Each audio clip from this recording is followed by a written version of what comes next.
Hi guys, welcome back. I hope you guys are all staying safe and spooky out there. Welcome if you're new here. We love to have new friends. Or hi again if you guys are returning, since we also love to have familiar faces here too.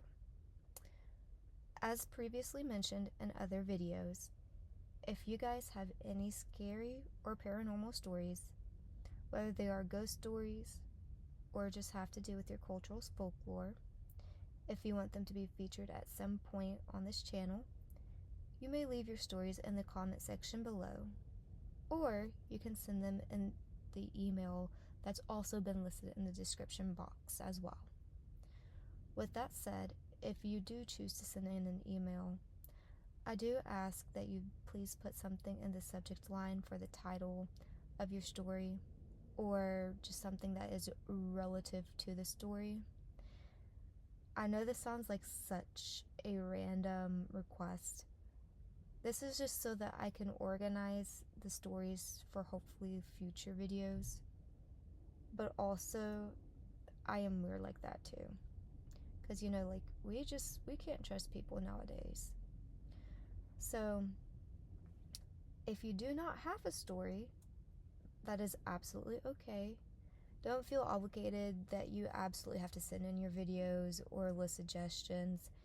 But if anybody wanted to, this is just open and out there for them. So if you guys have any ideas for stories, but have certain content ideas, feel free to list them in the comments as well. Because after all, this place is supposed to be a fun and relaxful space where ideas can be shared and things can be agreed, or you can simply disagree on things. I mean, we all have our own opinions, but the idea is to do so in a respectful manner and be respectful of other people's choices and opinions as well. So, enough of my rambling, as I have rambled enough. So without further ado, grab your cozy hobbies, or dare I say, maybe do the laundry or housework you have been putting off. But whatever you choose to do, go ahead and get comfortable and get ready for today's video. So as the name suggests in this video, it is going to be that of the Anjanas. That is the deep dive that we are doing today. And these Anjanas are specifically located in Spain. So, just like our Elvor that was from Sweden, the Anjanas are fairies.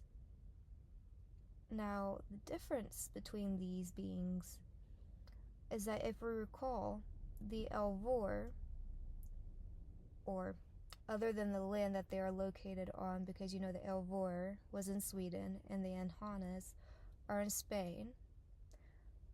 But as we recall, the Elvor can be either a threat or they can be of help to humans. Well, the Anjanas are specifically a help to those who are very kind-hearted and to those who mean well. So those are the differences between these two, and you may see as I talk about it that there are some parallels to these stories, which I thought was very cool while doing my research. So, as said though, generally speaking, the Anjanas and the Elvor do have similar stories. And with the Anjanas, it is very seldom that any of them join the dark forces, which I thought was also cool while researching, because we knew that the Elvor, there was like a 50-50. They can either be really mean or they can be that of help. But I found it really cool that with the Anjanas, they are considered fairies in Spain, and they tend to help those who are, as said, just kind-hearted. And yes, they can join the dark forces, but it is so rare. So, where might one spot an Anjana?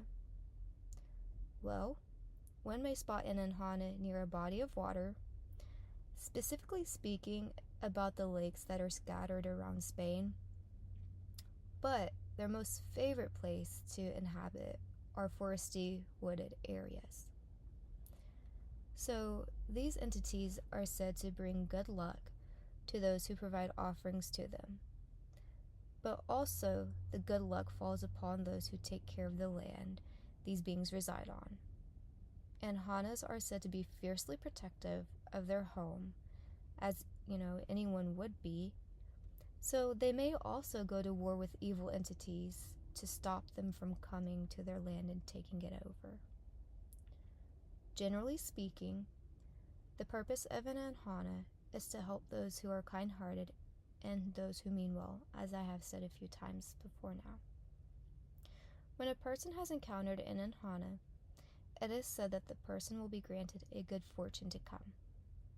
This person will know they have been blessed by an Anjana because it is said the Anjana will leave flowers behind for the person.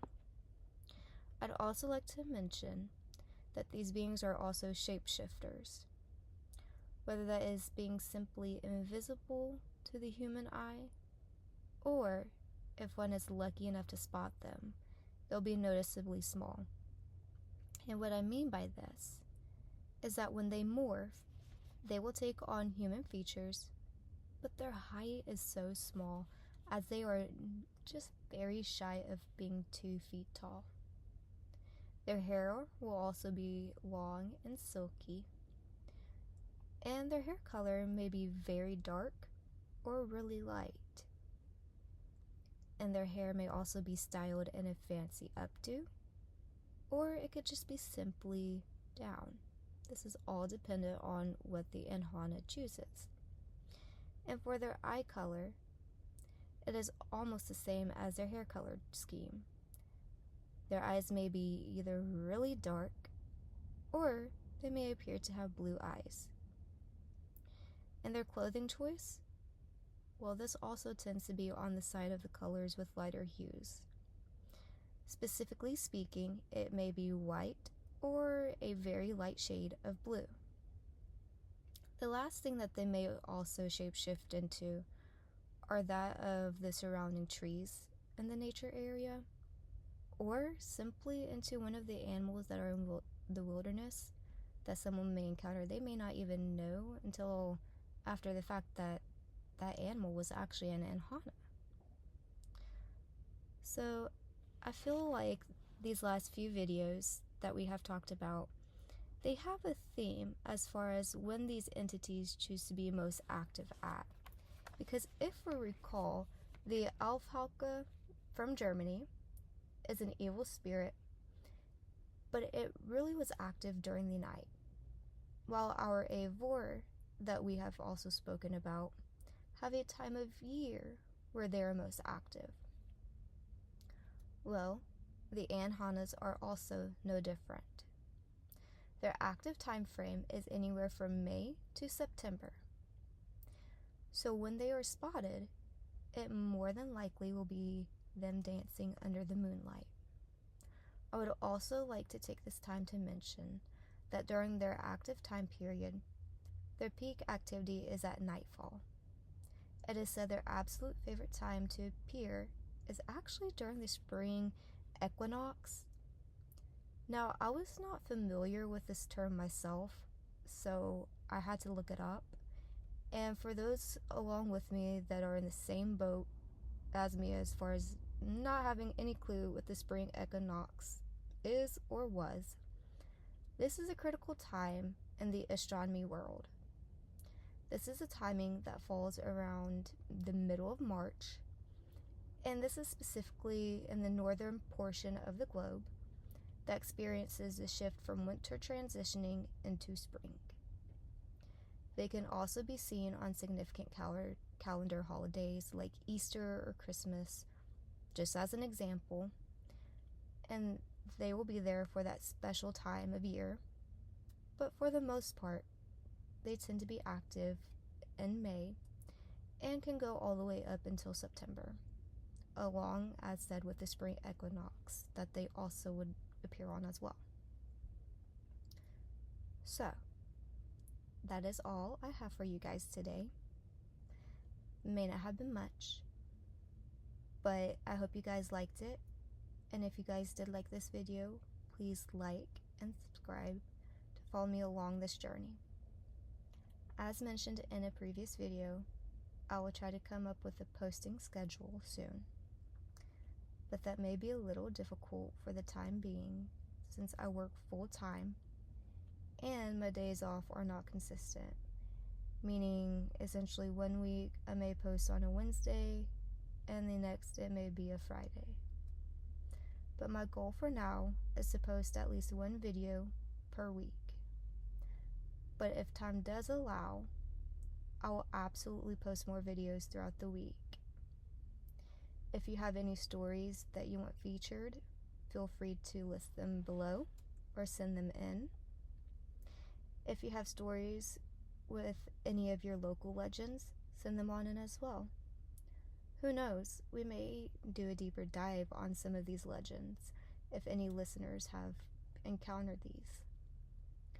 Or if you have any video suggestions, I'm also fine with that content as well. So feel free to list them in the comments below. But until next time, stay safe out there, but also stay spooky. Bye.